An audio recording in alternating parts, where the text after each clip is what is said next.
Un loc de start-sosire minunat cu priveliște foarte fain.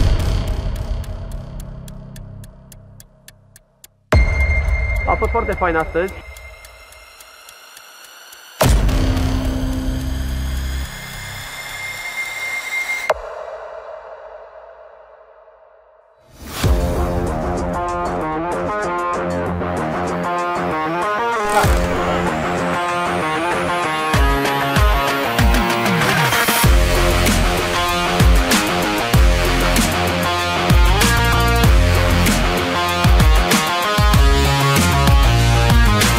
Gol! 1! Start! Partita great! Bravo!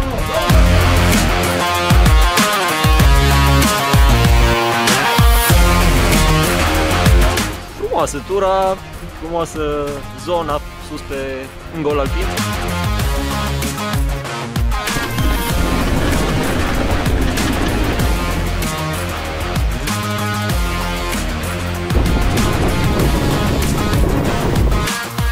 Foarte faină coborârea aceea prin pădure, de acolo de sus. Genială. Am avut la un moment dat o coborâre faină prin pădure. Bravo, aia, felicitări organizatorilor, a fost pe gustul meu. Super tare! Foarte tare! Bravo! Extraordinar, adică cred că toată cursa a meritat pentru bucata aia.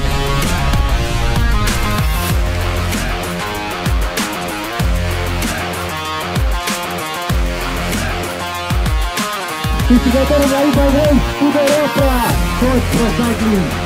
Felicitări, Răzvan Iosica.